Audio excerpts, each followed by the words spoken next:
Salut les boulisses, alors je vais faire une interview sur moi-même. Ça fait déjà 10 ans que je joue à la pétanque. Et voilà, ma copine va poser des questions et je vais y répondre. Et merci de partager mes vidéos, de liker et pensez à vous abonner. Alors, Adrien, sur ton parcours et ta passion, qu'est-ce qui t'a attiré dans la pétanque il y a 10 ans et comment es-tu tombé amoureux de ce sport? Bah, j'étais en vacances en Tunisie, il jouait tous les jours à la pétanque et le moniteur il était champion de Tunisie. Il jouait tous les jours, tous les jours, tous les jours. J'étais passionné et il y avait des Luxembourgeois, ils m'ont dit ah bah à Bellevaux il y a un boulodrome et c'est là où j'ai commencé et ça fait maintenant 10, 11 ans que j'ai jamais arrêté. Et ouais, j'ai toujours adoré la pétanque. Avant, j'ai fait 10 ans de foot et voilà, maintenant c'est pétanque, pétanque, pétanque.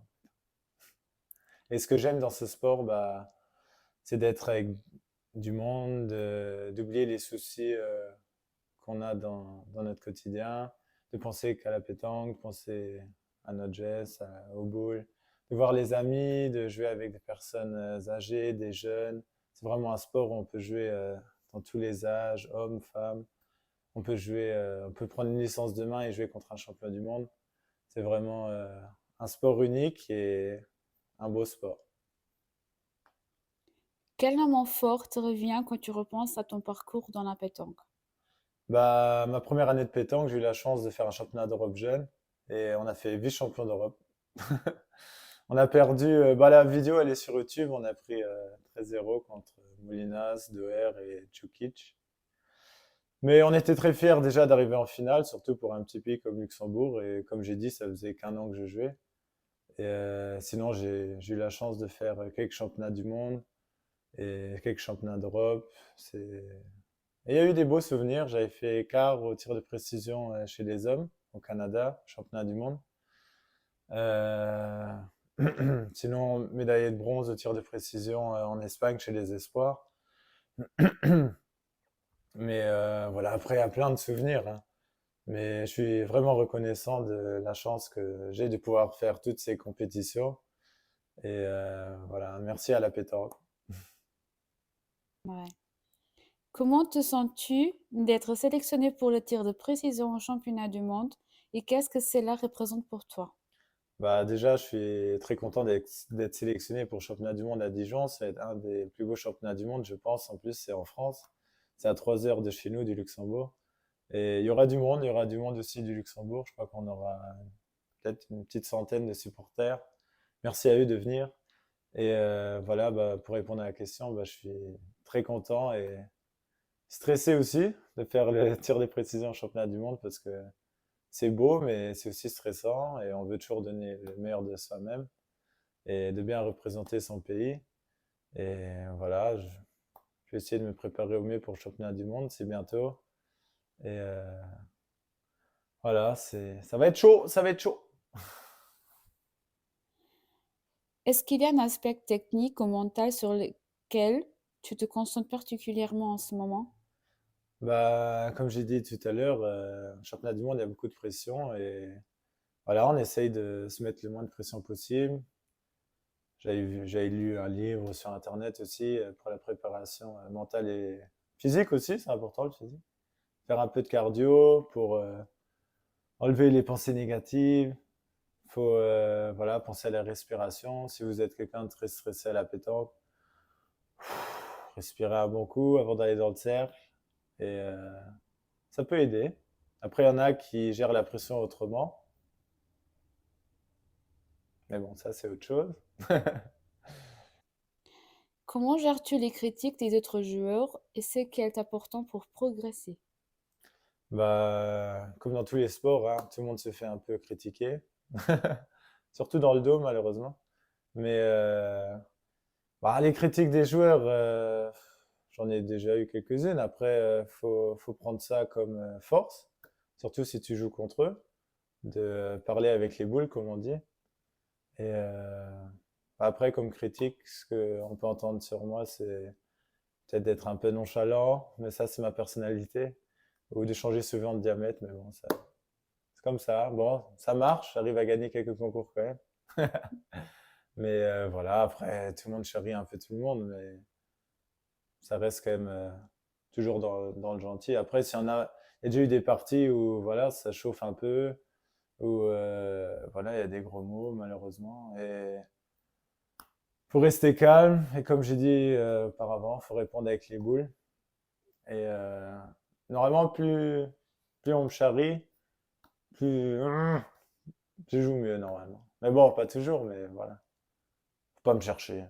Ouais.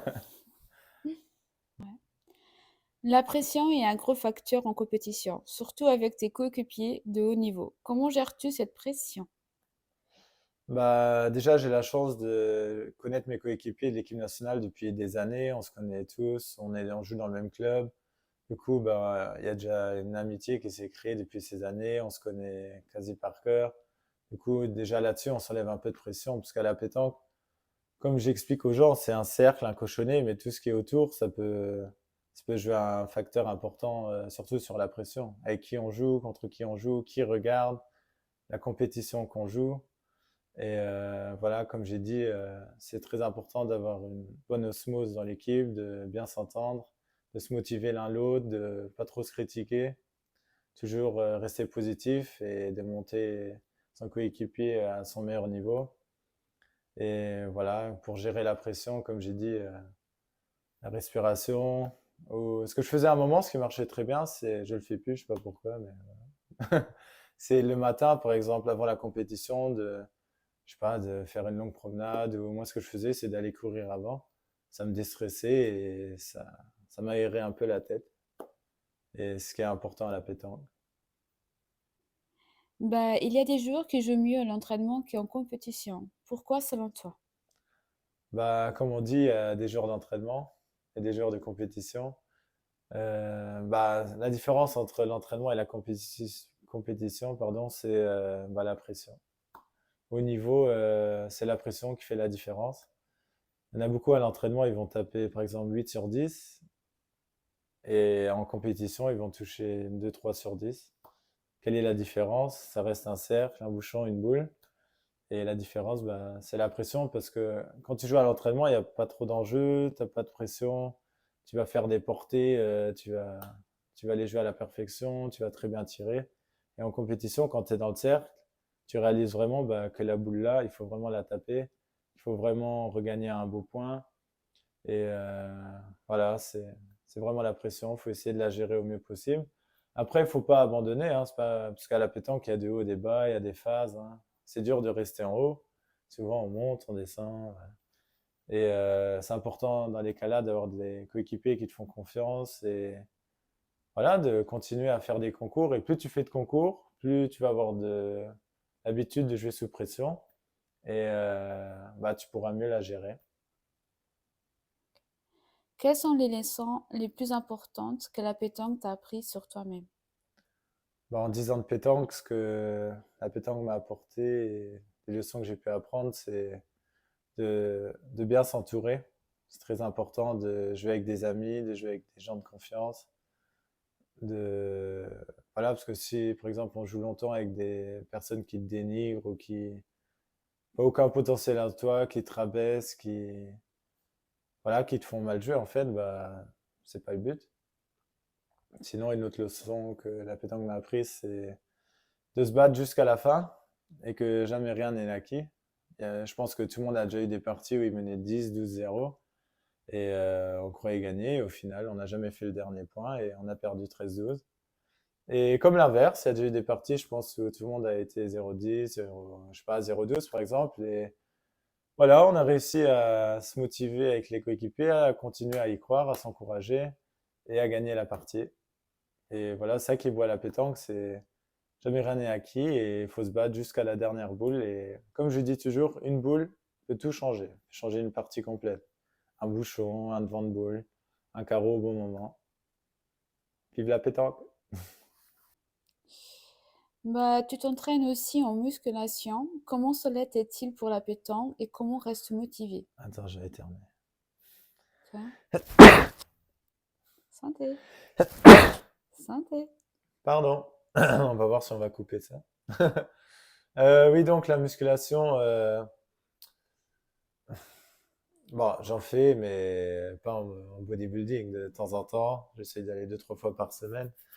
Mais voilà, c'est bien et pas bien. Par exemple, si tu fais vraiment de la muscu, tu te renforces, tu deviens un peu plus large, ton dos devient plus large, tes bras un peu plus gros. Et tu perds un peu en souplesse et ça change un peu ton style et ta façon de jouer.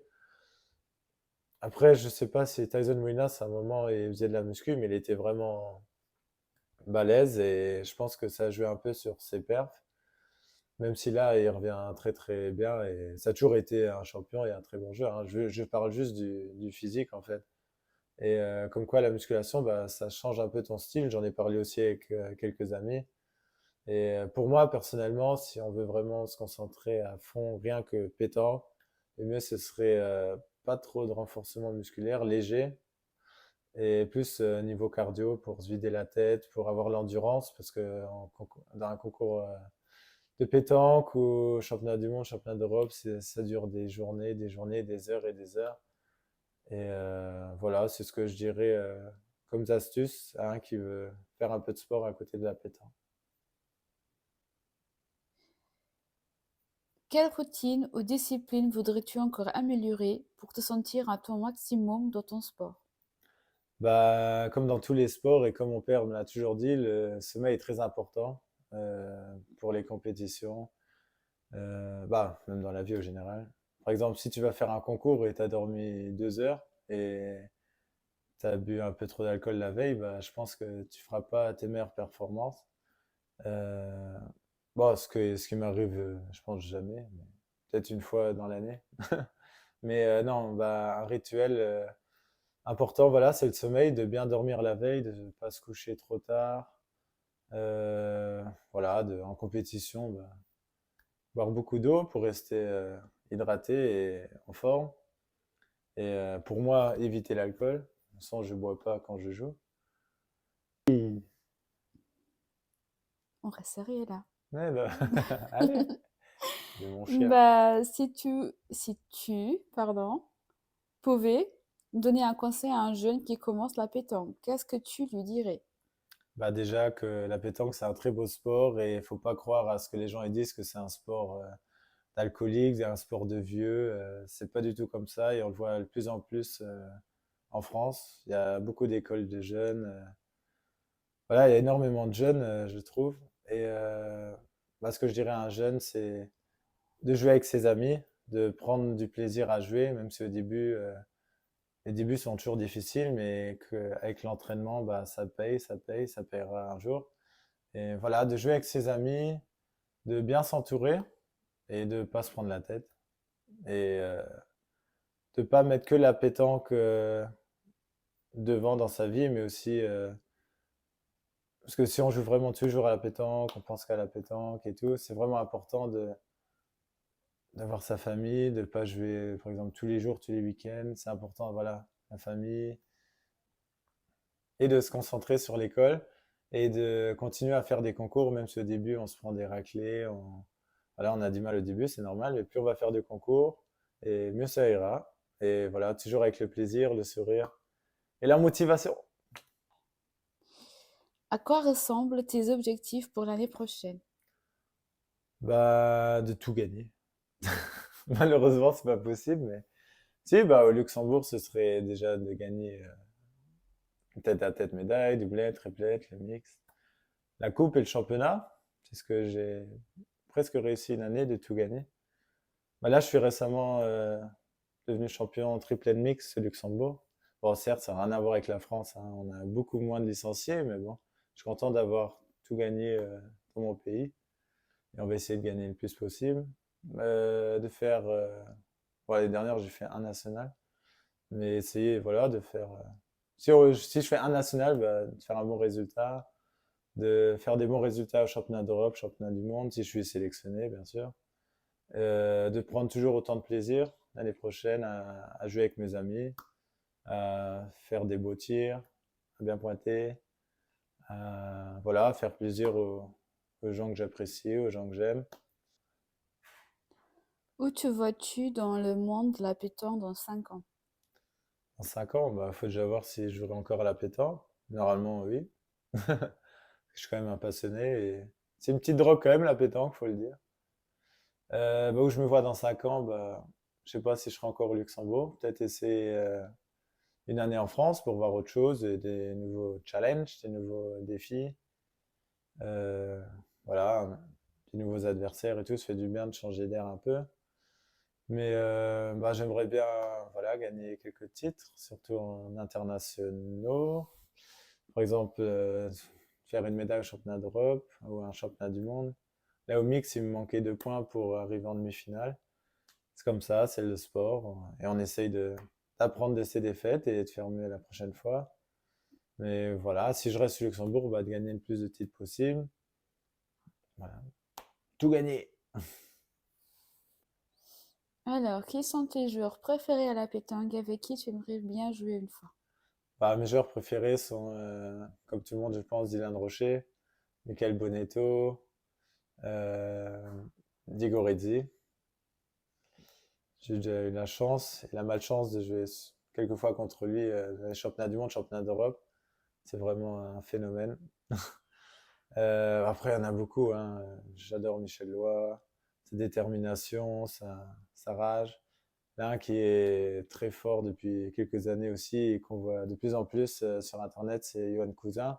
Il va venir au Luxembourg pour l'anniversaire des 65 ans et il représentera l'équipe de France avec Kaz et Michel Lois. Et ça va être vraiment cool. Euh, et à qui j'aimerais bien jouer, je pense ma triplette de rêve, ce serait Dylan Rocher. Je le mets au point. Non, je rigole. Non, je vais pointer, tranquille. Non, Dylan Rocher au tir, et au milieu, je pense Redzi. Et toi au point? Et moi au point. Et je reste au point.